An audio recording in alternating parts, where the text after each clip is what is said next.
Welcome back class 9, this is Yasir Azam. Today I am going to continue the chapter Why Do We Fall Ill. Till now we have completed 4 parts in which we have discussed about health, diseases, types of diseases and modes of transmission. Today the topic which we are going to cover is organ or tissue specific manifestation of disease. How the disease is going to happen and what it is going to get done in your body, that we will be discussing today. There are certain diseases which are organ or tissue specific.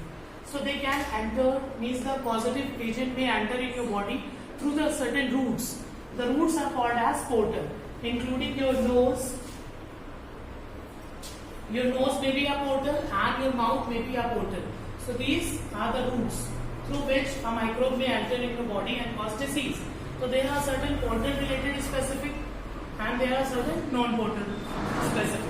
When we talk about portal, so like you can take the example of common cold, influenza virus, they all enter through your nose, okay? When we talk about pneumonia and tuberculosis, they can be entering in your body through your nose as well as your mouth. When we talk about typhoid, diarrhea and dysentery, these diseases could be caused with contaminated food also, which you will take through your mouth. So the portal is fixed, means the way is fixed through which you are going to intake that particular microbe, whether virus or bacteria or protozoan. Okay, means certain microorganisms which are going in your body through a particular route, they are called portal specific, and then they will be, infecting your specific organ.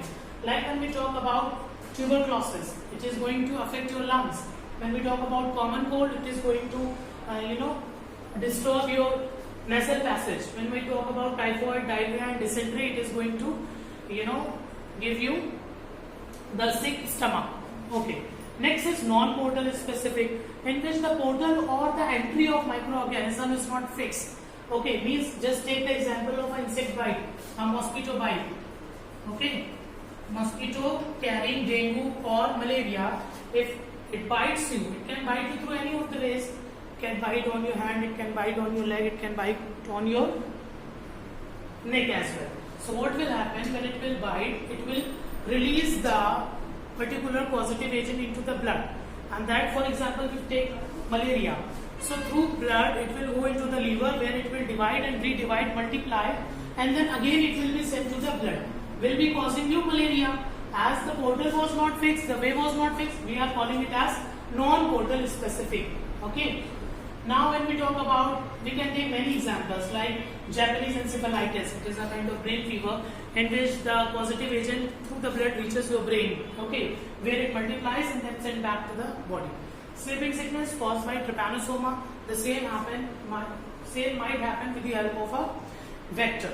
So we have understood 2 types of portal related. One is portal related, another is non-portal related specific manifestation of disease.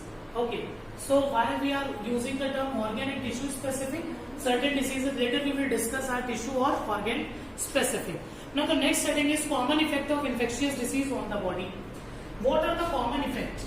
If you get some infectious disease, so what will be the common effects of that infectious disease in your body?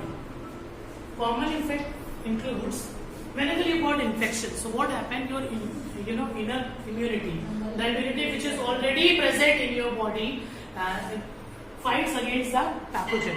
So what happened in that case? It basically causes inflammation. Okay, like you must have seen vaccination in kids.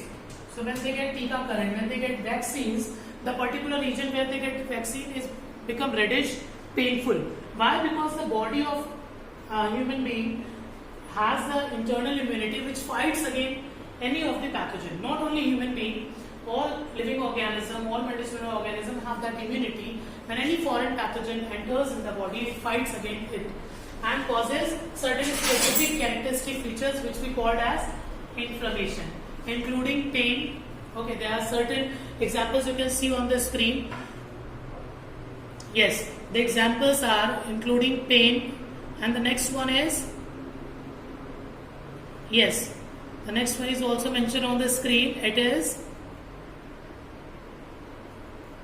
yes, reddening of the infected area, then swelling. These are the symptoms or these are the characteristics which comes out after the common effect of infectious disease. Now we will be discussing tissue specific signs and symptoms of the disease.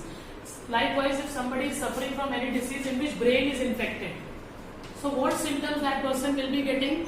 Nausea, okay, vomiting. So these are specific features we are talking about. Okay, certain specific features like vomiting, headache, giddiness. These are the features when a person is suffering from any infection in the brain. Okay. Similarly, when we talk about lungs, there will be pain in chest, there will be difficulty in breathing. Okay. And like when we talk about, is there any problem in his stomach? So what will happen? There will be dysentery. Okay. And stomach ache, vomiting.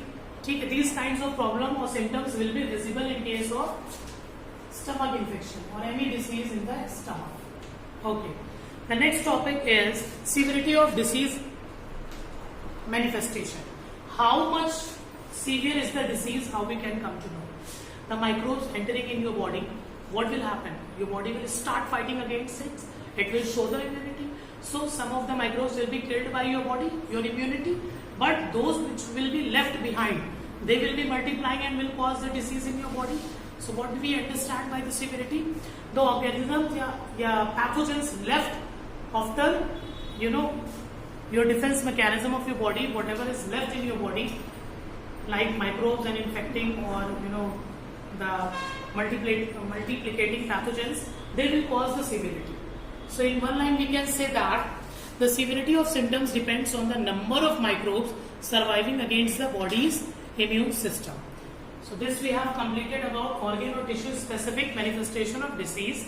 In upcoming video we will discuss about the principle of treatment of infectious diseases and why making antiviral drug is difficult. Thank you. Be safe, be happy.